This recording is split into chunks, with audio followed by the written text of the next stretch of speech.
Greg went gray, trying to figure out what we were going to do with them. But the financial statements, you know, KRS says that we're supposed to report quarterly, at least quarterly, to you all. And so we want to make sure that that's done. So, and it has been being done. We're doing it now. This is a way to track it. So we're going to make sure that those quarterly financial statements get out to you every quarter within 30 days after the close of the period, 100% of the time. And again, why are we doing that? We want to make sure that you all have the information to ensure that the budget, you know, that you have passed is being adhered to. That's supposed to be reconciliation of, the O's up there at the top, Missy, you see it? Mm-hmm. Anyway, reconciliation of bank accounts. This is one. So, you know, the process we have in place now, the bank statement comes in, okay? It gets set on my desk. I open it, go over it, initial it, look at it, back through Springbrook, do all the things, then give it back to Steve and Greg, who then go back and reconcile all the accounts to make sure everything is there. So we want to make sure that that's done by the 20th of each month, and it's done accurately 100% of the time. Payments, we're looking at another one. So what? Oh, I'm sorry. KRS requires this to occur 100% of the time. Is that correct? Isn't it quarterly, Greg, or is it quarterly? Yeah. It requires that. Right. So just looking at this as a SMART goal, is this obtainable at 100% of the time? Okay, I just want to make sure we're not setting ourselves up for failure. Right. Yeah, right.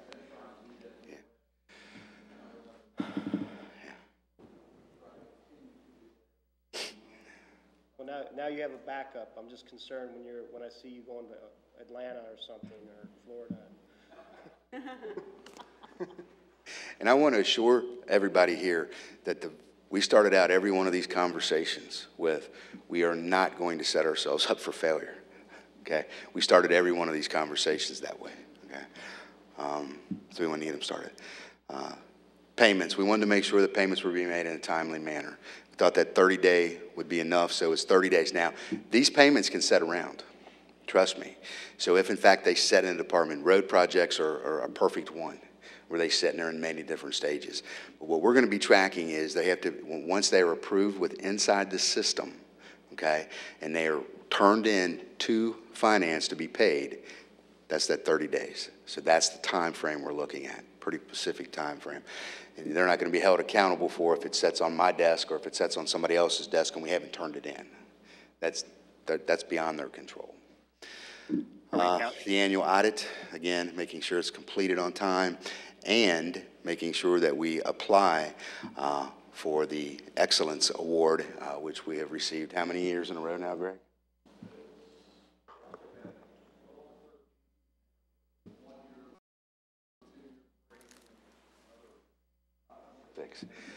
So we want to make sure that we continue that trend, that we get that done.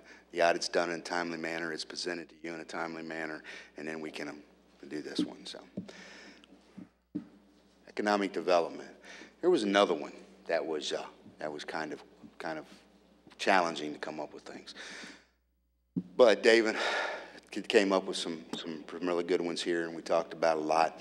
First one, communication with existing businesses. Again, this is one that's probably going to be tweaked over time and looking at it. So how do we open those lines and make sure that we just touch base with the businesses that we have? I'll tell you that this goal of 5 a month is not very lofty.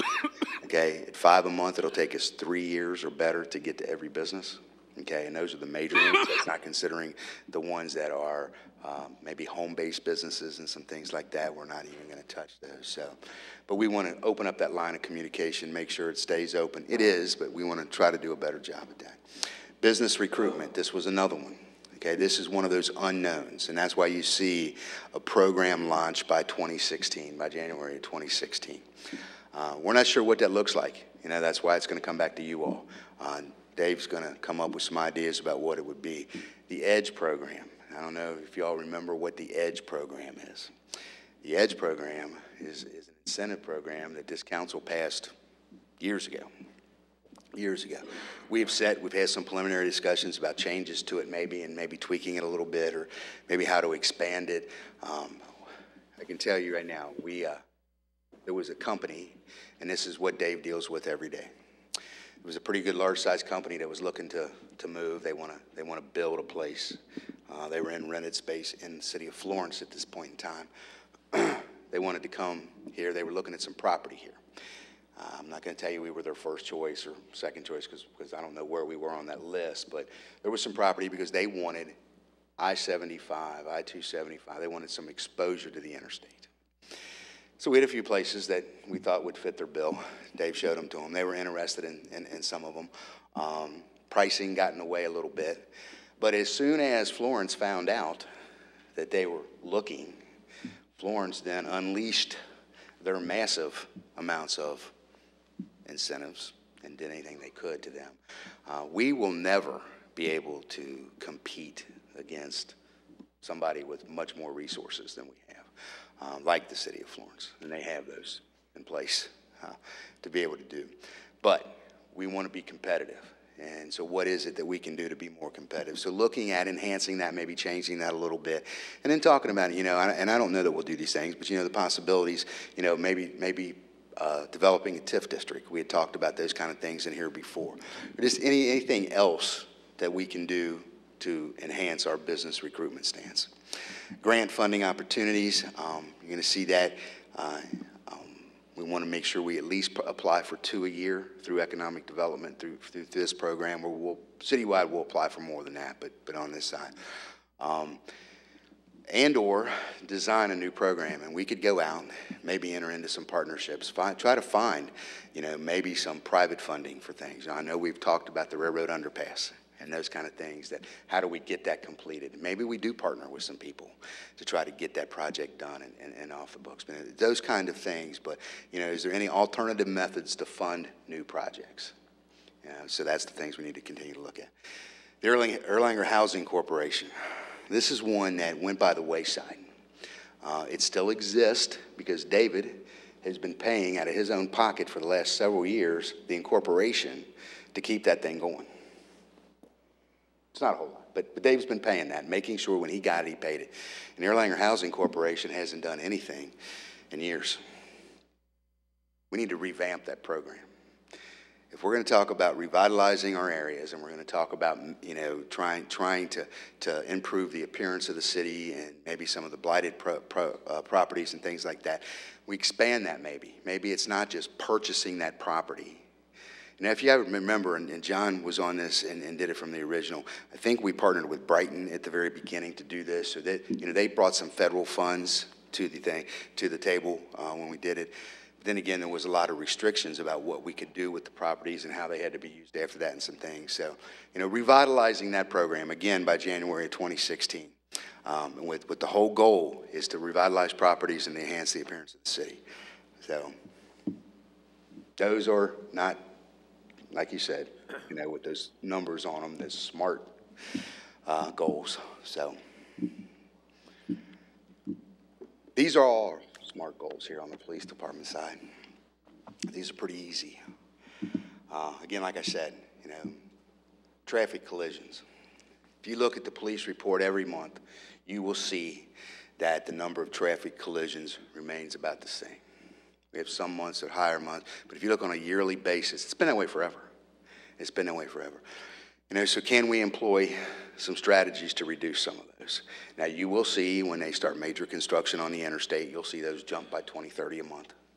And then when you see that construction goes away, it'll go down.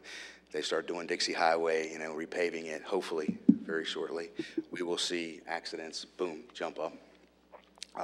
However, what is the goal? Is to decrease them by 5%, the number of collisions and injuries. And why? We want to increase the safety of the roadways. Part 1 crimes. This is one we tweaked a whole lot with the command staff of the police department. So what are Part 1 crimes? Part 1 crimes are those serious crimes. Those Part 1 crimes are your rapes, your serious assaults, your robberies, those kind of things. We're not looking to reduce the number. We're looking to increase the number of Part 1 crimes solved through investigation. So what we want to do is make sure that department resources are being directed properly. Ours lost due to on-the-job injuries. There's nothing we can do to, if you're home and you're mowing your grass and you sprain your ankle and you can't come to work. That's beyond our control. But what are we doing at work? So what we want to do is we want to reduce the number of hours lost by 5%. And why? We want to ensure the proper training programs are in place to prevent injuries. That's kind of going to go along with what HR is doing too, on part of that. But I can tell you that some of those injuries that, was a broken heel today? That was the suspect at the broken heel. Today has been a bad day inside public safety. But it was a foot chase. So how many times do we chase people breaking in a house? They come out, runs out the door, we chase them. What happens? Those kind of injuries, we twist knees, we twist ankles. Fire department is the same way. And the thing, public works, I mean, think of the physical stuff that we do. So we wanted to try to reduce those inside the PD. Scheduled overtime. Now, again, this is scheduled overtime, not emergency overtime. There's a big difference in what you're going to see. We want to make sure that we don't schedule overtime to occur. We want to make sure that proper management is utilized to reduce those costs. There's nothing we can do about people calling in sick at the last minute, or some other emergency happening where we need more people working at that point in time. So those things are what we call those emergency kind of things. But we shouldn't be scheduling people to go to school. We shouldn't be scheduling people to be on vacation at the same time and create that overtime ourselves. That's what we shouldn't be doing. So that's what that number is going to track. Building and zoning. This was pretty easy. What Mark Stewart does, he issues building permits. So what do we want to do? We want to make sure 100% of the request will have a permit issued within 10 days of receipt of that application. And again, we want the reason to ensure service meets the customer needs. Building inspections, again, it's the same way, the 100%. Completed within 24 hours of request. So we want to make sure that when that building is ready for that inspection, that Mark gets out there in that 24-hour period, gets it done, so they can get that we're not holding up progress. Mark? Yes. Is that 24 hours business hours? I mean, we're not expecting Mark to go out on a Saturday or Sunday or something. No. That's Monday through Friday. Okay. That's that whole Friday thing. Yeah. I don't know. We could bring him in on the weekend. No. Yeah, he may. Yeah. Building and zoning violations. Okay, 100% investigated. Investigations complete and required action taken within 48 hours of complaint. I'll give you one. Ms. Skidmore brought one up to us this week about a wall that's been built right along the sidewalk right by your place. Wondering or not if that was there. Well, no. That complaint was given to David. David made sure that Mark went over there right away, got it, got a letter to him. Those are the kind of things we want to make sure that are getting done. This is the last one. It's going to be very difficult. And I know this is an issue that the mayor is looking into right now. We have a board of adjustments.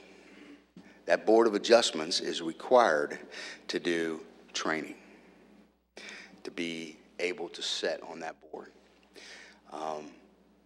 The inspector training that we see on here, we've taken care of that inside. Our employees go to their training. We're okay with that. The part where you're going to see, and there were some numbers done that we already did, right now we're only at about 60%, somewhere around there, of this right now, and it's because of those board members.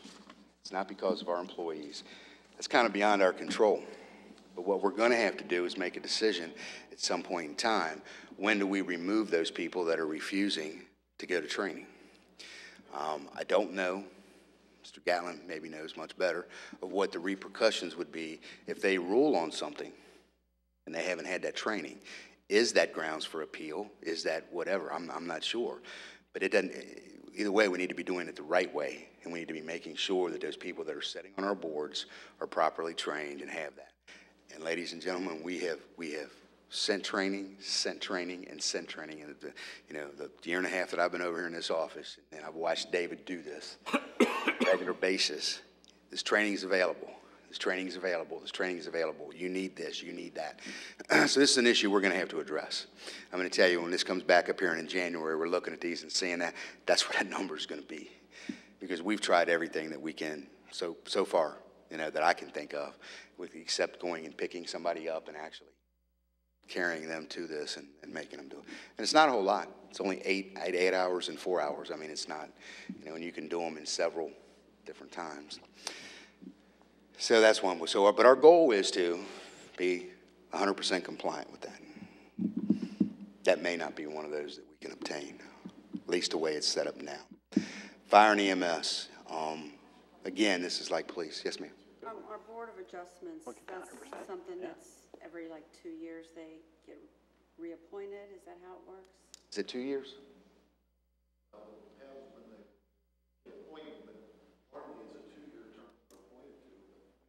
They can. So yeah, like.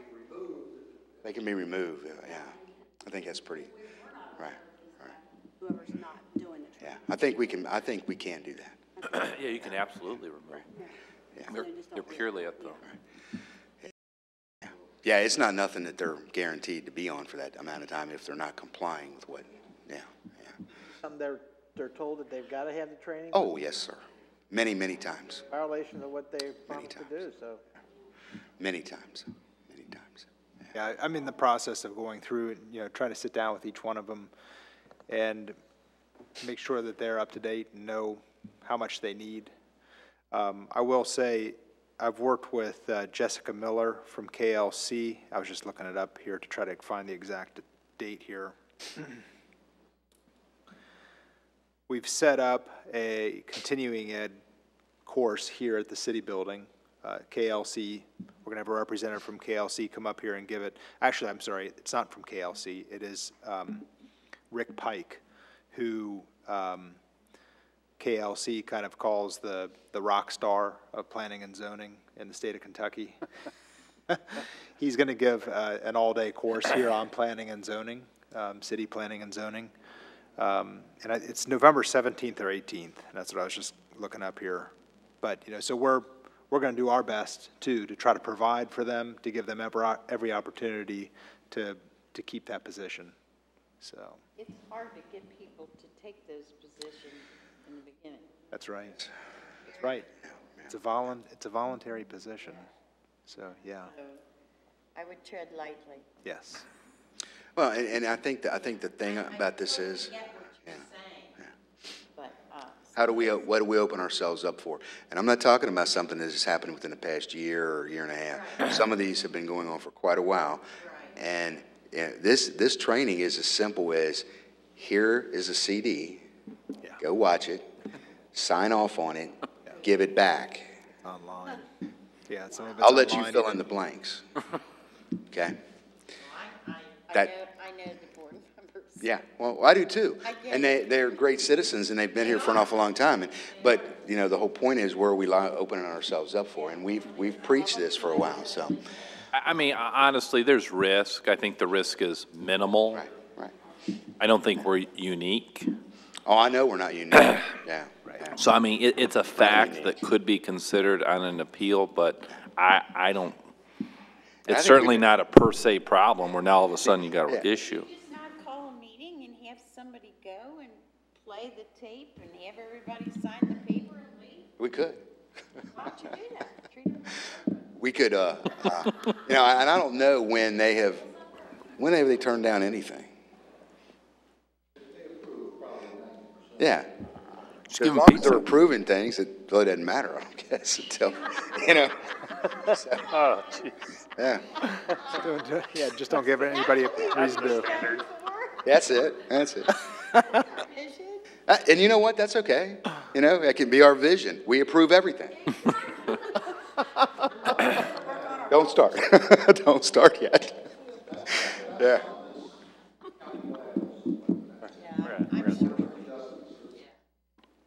We've seen the list from every city, and trust me, Mr. Gallen is correct. We're not unique by any stretch of the imagination. Fire and EMS equipment turnout time. This is what we talked about earlier today in a meeting we had. Now, turnout time. Understand, turnout time is the time they get the call and they get out of the firehouse. Okay, that's it. It's just getting en route. That's all it is. All right. Now, the second one is on scene time. Okay? So, on scene time. So, I combined, you know, we combined some of these because we want to get some other ones in here, boy, on 4. So our goal is to be on the scene in 4 minutes. That's what our goal is for somebody to be on that scene in 4 minutes, okay? 90% of the time. These are pretty much NFPA standards of what they are. So that is. Now, why are we going to do that? We want to make sure, you know, number one, getting out of the house, we want sort of proper turnout procedures and staffing is in place. Second part of this, making sure about the time. Now, this is the part that you all are going to have to, at some point in time, address. We had a meeting earlier today, the fire committee, talking about, you know, what are we going to do? We're going to replace a firehouse. We know we're going to replace a firehouse. We have to. We have to do something to that firehouse, whether it's replacing it, whether it's renovating it, whatever we're going to have to do. Yeah. It's sitting over there. It's 40 years old. It was never designed to be used as the building that is being used today. So, you know, a lot of talk. We've got 2 firehouses. Do we need to have 1 firehouse? If we have 1 firehouse, what does that do to our response time? Okay? There are a whole bunch of different ways to be looking at this. What is an acceptable standard? Is 4 minutes the standard that we want? And if it's 4 minutes the standard that we want, then we need to know that. And that way we can move towards that and make sure that we have the proper staffing, we have the proper equipment, we have the proper location for a firehouse, that we can do that we can be at a scene in 4 minutes. That's a community standard. And I can tell you that, you know, these NFPA standards, you know, that are out there are nationwide standards, but everybody doesn't abide. I can pretty much guarantee you that most large cities can't be on the scene in 4 minutes. It just cannot happen. Okay? Tom? I'm concerned with 4 minutes because of firefighter safety. I just have issues with that. Yeah. So I really do, because you're pushing these guys to get there. I understand the differentiating between 1 minute in a fire and a second minute, but you know, when you guys are going through with this huge piece of equipment, they either kill somebody or kill themselves. Yeah. You know how I've said this for years. I think we need smaller ambulances and get them there safely. You know, and we had a lot of discussions like that. And I'm going to tell you, that's exactly where that number came from. Chief and the command staff was fine with that number. That's why we put it in here. The number's not set in stone. We may come back here in January and look at it and say, well, you know, we're not doing that in 90% of the time. You know, we're only doing it in 80% of the time or 70% of the time, or we may be doing it 100% of the time. I don't know of what it is.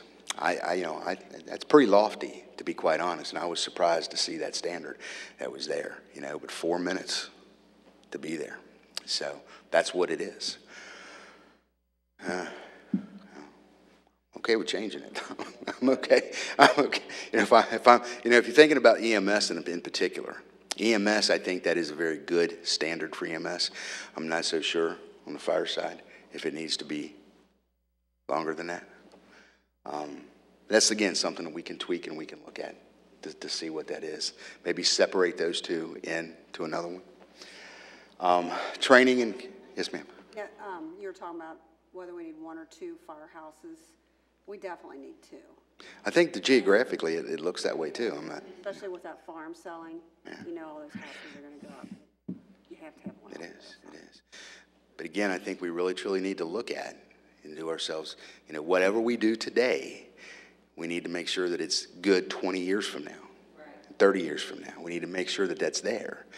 You know, and we can talk about this and we can talk about the growth, but we also know, you know, what is the demand in residential? What is the demand in industrial? What is the demand in commercial? We can differentiate between those and what kind of service demands that they truly require. I can tell you, you know, on the residential side, looking at it, you know, industrial and all those buildings and those kind of things they build today, you know, the elevator gets stuck and they have some false alarms with some water stuff inside. But you know, those buildings are designed today that, you know, the fire, they just don't happen. Thank God they don't happen. You know, residential, the newer construction that we have, you don't see them in that. So I think really looking at that data and really saying what is it that we do. And we've all been talking about that. You know, the fire department's talking about that right now. What is it that we do? And we all know that, what, about 90% of what we do, 85% of what we do is EMS. You know, that's a large number. And yes, if I'm laying on the floor having a heart attack, I want them there in 4 minutes. I told them today, I said, you know what? I said, if my house is on fire, I don't really care if you get there in 4 minutes. It really doesn't bother, because I don't want to, I'd rather see it gone than I would see it, me have to worry about the, you know, the cleaning up, the smoke damage and everything else that you have to do, you know, so. Mr. Mortgage guy, don't look at me funny about that. Yeah. I think he's okay. He'll give you a loan on a new house. Give me a loan. Right, yeah. Training and career development. You know, the fire department, and we looked at the painting, I've compared the 9 months prior to the new training officer taking over to the last 9 months that it happened. We have increased the number of training hours in that amount of time. So that's going to continually increase. This goal of 150, I can tell you they're going to surpass that pretty easily, I believe. But we also want to talk about career development. Everybody remembers, you know, the last promotions that were just here with the police department, and you've seen, you know, what the preparation had been for that ascent, you know, through the ranks. That's exactly what this new command staff inside the fire department wants to instill and wants to develop and implement inside that fire department. Yes, sir. I've just been talking too much, so I want to talk some more. Hey, Rob, what's the required for state incentive now? 100 hours, so we're exceeding that by 150? Okay. Yeah. I like that then. Yeah, we've gone over, yeah, by 50%. So that was a really good number that they came up with to do that. So not only do we want to make sure the number's there, we want to make sure the proper training's there, what it is, what they're getting. EMS, different than fire. Okay, whatever being an EMT, they have some different ones. Okay, now remember, we've got EMTs, you know, firefighter EMTs, firefighter paramedics. There's different ones that go in that one. So making sure all that gets done. It's, again, the scheduled overtime. This is one of the things that you will see inside the budgets that, you know, especially in police and fire, that are very large numbers. Okay, and overtime, not scheduled, but overtime, large numbers. Yeah. What is it that we can do to be creative and to make sure that the thing is the very same, the goal is very same for both. We want to reduce the number of scheduled overtime hours. So how do we do this? How do we staff it? What do we do? So that is the same that was in the fire or in the police department. That the last one? Dang, that was a long time. Anyway. Shucks, wish we had more, right? Yeah. Anyway, you know, in closing, I'd like to say this, you know, that this is a start. Our goal is to make sure these first 6 months that we're along this right path of where we're going with these. I look to, you know, probably have some input to add some more later, probably in the next year. What our goal is to have these made public in January. We're going to put them on the website, and we're going to do a score sheet, okay, for everybody to see how we're doing. We're going to say this is our measure, this is, you know, how we're doing, this is our goal of where to be. So to make that transparent, to get it out there, to make sure everybody can look at it and see, you know, we know what the questions are. You know, we've heard it for years, you know, about, I want to be a government worker. Because how many jokes have you heard about, you know, you drive by a construction site and there's 3 state workers and 2 of them are leaning on a shovel and the other one's digging the hole. You know, we've heard those forever. That's the impression that some people will have no matter what. But, you know, these things will go a long way for accountability and for, you know, I think make us better, you know, what it is. It goes right along with what we did before with the personnel policies and looking at some of those things that I know it seems very juvenile to be able to be listing some of those things that we have suggested to be there in some form or another. But it'll make us better. Erlanger does have a reputation, and people that apply here know that. Oh, yeah. So, yeah. you know, I think this is just marvelous. Guideline. Hopefully this will enhance it. Crap. Yeah. take the best. Yeah, that's true. Yeah, That's we true. do. And that's the key to us being successful. You know, we have to hire the right people, period. Yes, No matter what he's doing, we have to hire the right people. That's the most important thing. agreed. Yeah. Any questions for Mark? Tom? Mark, what's your timeline for us to develop the vision for you guys? You know, and that's what I would love to have it done by the end of this year. I would love to get together. You know, with these meetings have been so busy and so packed with things, it's been hard to find a time. You know, but hopefully in the next couple months we can get together at a committee meeting or a committee meeting night or have a special meeting, you know, to do that, to start working on some things. We might suggest that retreat format that we do similar to finance, just to have that time. So, especially if you feed us, we're a little bit more easy to get along with. I'm gonna cook. Yeah, no, seriously. Yeah. I mean, so we can schedule it. What month would you all like to do it in? And we'll schedule it you want to do it on a Saturday morning like we did before? I mean, I don't care what everybody wants to do. You want to get away from the summer, I know. You know, kids get back to school if nothing else. Yeah. So in the fall? I'm retired, I don't. Oh, that's right. That's right. Available. Yeah. Mr. Howard, you'll be retired very shortly, will you not? Getting close? Yeah. Do you want to say September, October, somewhere in there? In the meantime, I guess we could be working on ideas, kicking some ideas around, starting to try to develop. Saturdays are bad. On the fall, yeah. I know. Saturday good for everyone? Corinne says it's tough for her in the fall. Quit running. Yeah, quit running.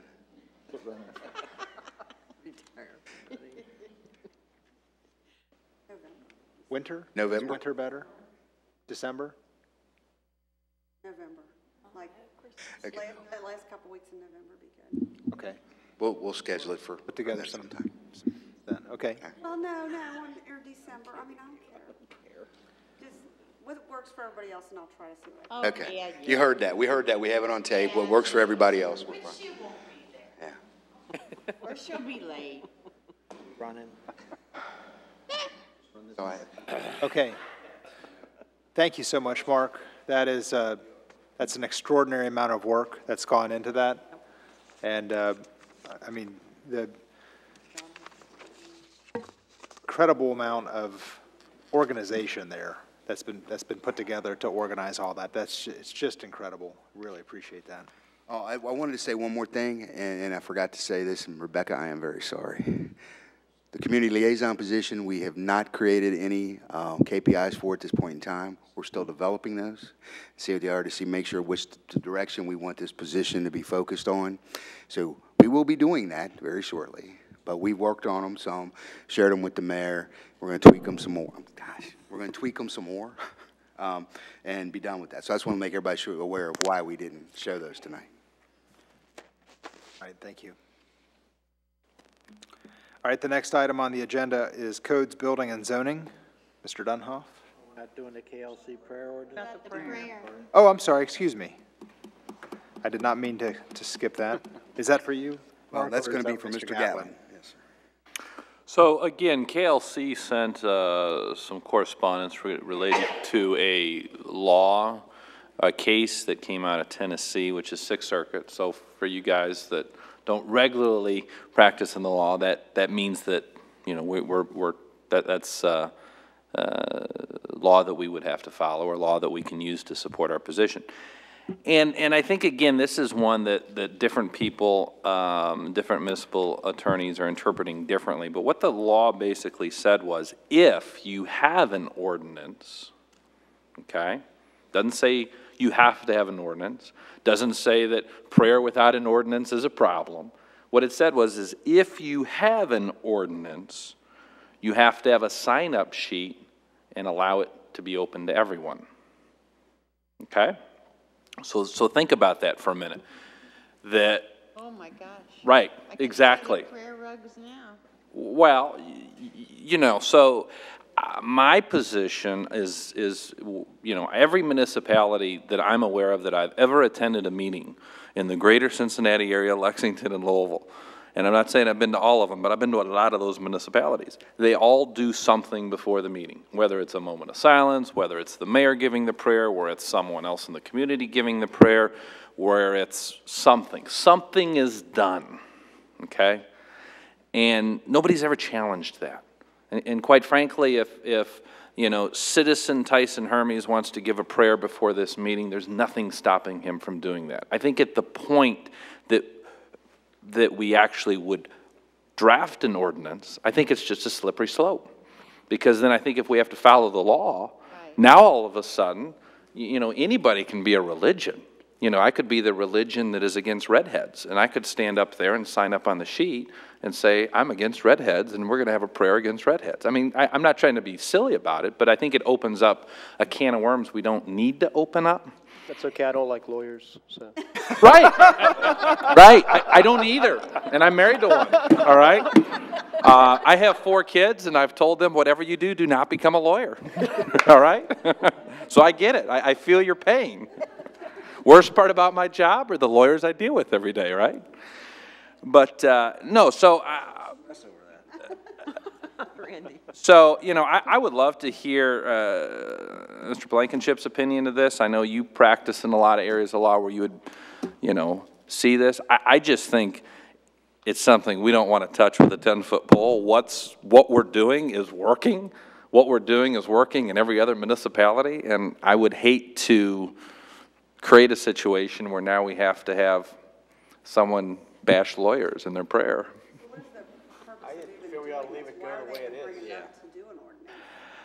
They didn't bring it up to do an ordinance. They just said you can do an ordinance as long as you follow the law. And I think some people are running as saying, hey, now we can pass an ordinance that, you know, allows us to do this. Well, I think we're already allowed to do it. Yeah. So I just think, I think it's another one of those things. I think KLC sends these emails out. Yeah, they're always poking the fire. That's right. I mean, and I just think that's, so there's discussion of it now in Northern Kentucky. I was under the impression that the reason when Mayor Rouse was in charge, that the reason we always had the prayer before the meeting started so that it was not a part of. And I think that's, and I think that's how we got, not around it. No, there's nothing to get around, but I think, but again, you know, in Cold Spring, they do the Lord's Prayer, okay, during the meeting. Again, they've been doing that for probably 30 years. Nobody's challenged it. Nobody's questioned it. So I think the way it's done here before the meeting is completely free of challenge. So I just don't see it as an issue. It was brought up because... Yeah, I sent it to the attorneys because KLC, I received it from KLC, so I wanted to get their opinion. They got to justify their job. Somebody needs to find someone down there. Maybe. I think as long as we leave it the way it is and we don't bring it within the meeting and we do it before the meeting is called to order, I think we're fine. But if as soon as we put something in writing, next thing you know, we're going to have everybody up here wanting to say a prayer before we execute. You are, and now as soon as you say no, now the ACLU is going to file suit because then they're looking, you know. If it comes to the point where we start to have people come up here wanting to do that, then we just quit doing it. We just don't have one. I mean, you know, if it's going to create a bag of worms. yeah, I think what Jack and I had discussed was, it seems like if we create the ordinance, it's almost like we're creating a target for ourselves. I totally So agree. by not having it, by keeping things status quo in this case, we're going to be able to continue just as we are. And who's going to challenge it? And we're in Kenton County. What judge is going to? I mean, let's just be honest. Right? Yeah. I mean, That's true. we're not in Los Angeles or something. All right, is there any other discussion on that? Any other questions? All right, then we'll move on to codes, building, and zoning. Mr. Dunhoff? Okay. We have a piece of property, McAlpin and Dixie, everybody knows, it's up there across from St. Henry's, and it's vacant. I don't know what the city plans on doing with that. I talked to David a couple of times. We still have to get some right-of-ways and things closed and some things taken care of, and, Frank, I think, is looking into that and had been talking with Mr. Viox. To me, that is the center of Erlanger. Something we don't have in this city, and I've looked everywhere. I can't find it unless I make a town. We don't have a veterans place where we honor all our veterans. All we have is the Vietnam Memorial. We've got the Korean, and I'm not saying we only had that, the Korean. We don't have anything else for all our veterans. I mean, we got veterans that fought World War I, World War II, Korean War, all over. And we even have veterans that served this country that we didn't have wars going on and didn't have to go and fight in a conflict. And I'd like to see us do something, and that would be a perfect location, I think, in the city of Erlanger for us to put some kind of little park, recognize every veteran, not just the war veterans, but all our veterans, and call it Veterans Memorial Park, and set it up like where there's walking past in there and benches, people can go in there and sit. We don't have to have, you know, we can put one big monument in there if we want, or something nice. I don't know how we go about doing this. I'm just making a suggestion of what I'd like to see us do with that. You all might say, it's a good piece of property, we might want to sell it, I don't know. How do you feel the veterans would feel about the other monument?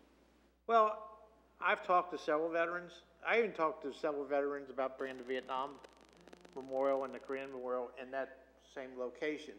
And the only people that gave me a complaint about it is the Vietnam vets, because I didn't talk to them first. And they said, you know, it's our memorial, we want it where it's at. Fine, keep your memorial there. It's serious, if we wanted to, we could move it if we wanted to, because it's city property, but I don't care if it's moved or not. And I have nothing against Vietnam vets, because I was in during the Vietnam War. And I'm proud of everybody that fought in that war. But I'm looking at overall veterans, not just, and I've talked to the people in the American Legion, I've talked to people in VFW, they think it'd be a great idea, and that'd be a perfect location in the middle of Erlanger for something like that. We can leave the other two where they're at. They don't have to be moved. And what, I mean, I'm thank God I don't have, I mean, I have a lot of love for soldiers, but I have never had a personal, you know, family member that has passed. But, I mean, isn't that the Kenton County Memorial down in Crescent Springs? Doesn't that honor all of the armed services? I don't even know what day, I've never been down there. I couldn't tell you what it is. Oh, it's beautiful. I heard it's nice. It is beautiful. But I was just seeing if we wanted to honor our own veterans from Erlanger, you know, and Erlanger and Ellesmere both. I mean, Talking everybody that's been in the military, if they haven't been in war, that's a lot of people. And boy, I'll tell you what, it's not cheap. It's not to cheap. put That's all a lot. those names on. I'm not looking to put names of everybody that's spent this. I'm looking at just putting a memorial in there and calling it Veterans Park for all the veterans. I love the idea of a park. I'm not looking at putting every individual that fought in World War I, World War II, Vietnam. No. Okay. I'm looking, what I'm thinking about is just a park, a little park where I people think- can go to and I say, think okay, that would be we honor lovely. all our veterans that ever spent in the service that we go back to, and it's called Veterans Park. Do we, You know, like I said, we can put in there, you know, the United States Marines, the Army, the Navy, the Air Force, Coast Guard, you know, The waves. you know, anybody that has participated. And like I said, it don't have to be individual names, but just a place where people could say, that's the Veterans Park, and it's recognized for all the veterans that ever served in Erlanger and Ellesmere. I'm just, Just a thought, I don't know what it would cost, I have no idea. I've talked to Mark a couple of times about it, and I talked to Frank Wickman about it, and talked about contacting Northern Kentucky University and contacting Thomas More and saying, hey, can you guys come up with some ideas? I don't know if there's any architect school going on at Northern right now. I don't know if there's any Thomas More. Would we have to go to the history department? I don't know.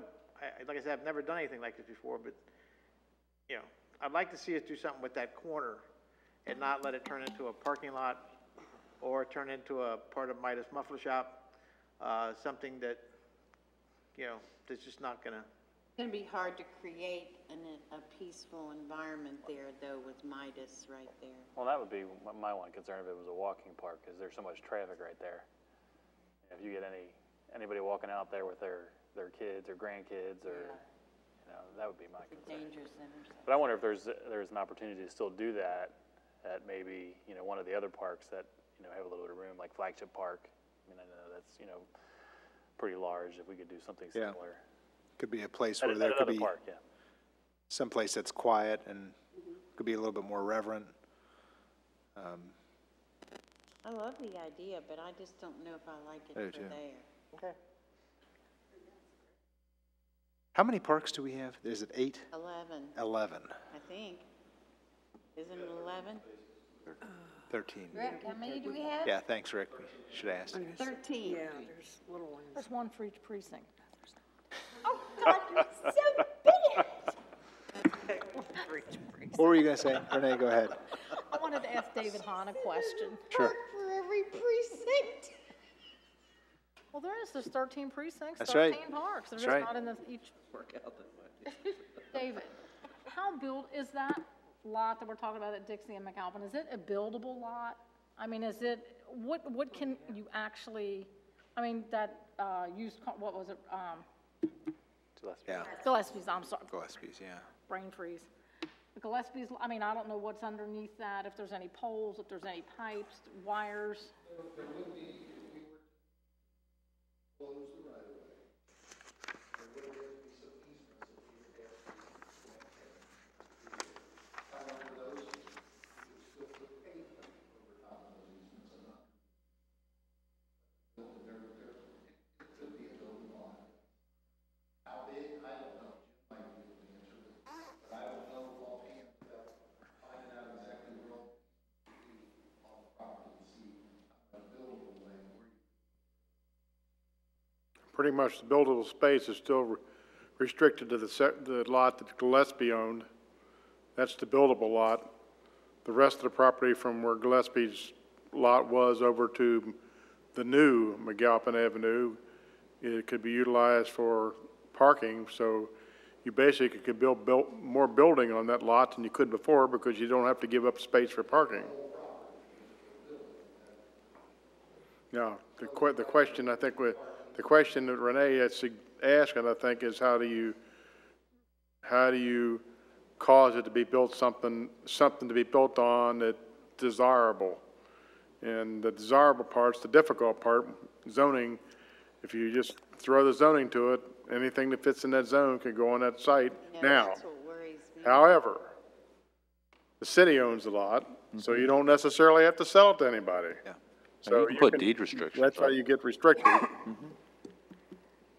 My I guess what would be the value of actually selling it as opposed to doing a park like JD has mentioned? Depending on the use, another business in the city would generate your revenue. We have expense in the property, you know, we have to pay for the property.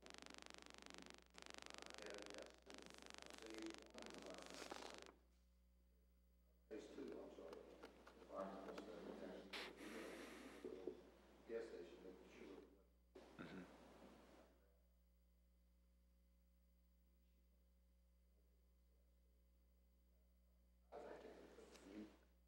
My description of the fact that the city owns it, though, is still an issue because what happens is there'll be some that say a bird in the hand, somebody comes forward and wants to do something, we want to see something new on the highway, so the bird in the hand part becomes pressure on the 12 council members and the mayor to decide whether you want to sell it to somebody for whatever activity it is. I got another question for JD, though. You're talking about your monument, I mean, you know, like a memorial park or whatever. Are you talking, and you said just like a generic Army, Navy, Air Force, Marine, wax and waves. Are you talking about something that is like above ground, or are you talking about like some of these times when they do like pavement, like walks, and it's like? Something above ground. I mean, I have no idea. That's what I'm saying. I'd have to have someone design something, because I have no idea what to put in there. It was just a thought to do something with the lot and not just leave it vacant. I was just concerned that, you know, if you put something up that's tall enough, you're gonna maybe block the view from the intersection, and it was just a thought. Throwing it out there. I like your idea, though. Do you happen to know who maintains the veteran, or the Vietnam Veterans Please? Memorial? Do you know who maintains the Vietnam Veterans? They do. I don't know. Do we maintain that? They go down there and, well, Rick, go The ahead. Vietnam Memorial?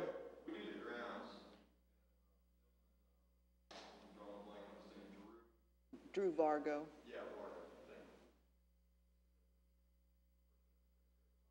Okay. Patty and I have threatened to do the Christmas decorations before. They take like 3 strands. Oh, yeah. You know, it was several years ago where, High up on, it was several years ago where a vehicle hit that monument. Yes. Yeah. And I mean, there was a lot of confusion as to who was responsible for it, what all that was. You know, our property, it belongs to them. I mean, car up on it, tore it up pretty bad. I can remember that. It was a few years ago. So there's always been some confusion, to be quite honest. I mean, it works out, don't get me wrong, but, you know, it is our piece of property. You know, I do know they own the monument. And the bank donated the clock. Yeah. Well, yeah. So there's always been some confusion. I can't imagine them not wanting to be on the Vietnam veterans, not wanting to be at McAlpin and Dixie compared to Commonwealth and Dixie. That would have been a much better place. I would have jumped on that in a heartbeat and said, yeah, let's move it up there. That's much nicer. Yeah. Where It was just a thought, so we can move on. All right, JD, thank you. All right, then the next item on the agenda is progress and revitalization. Mr. Cahill, Ms. Pitts.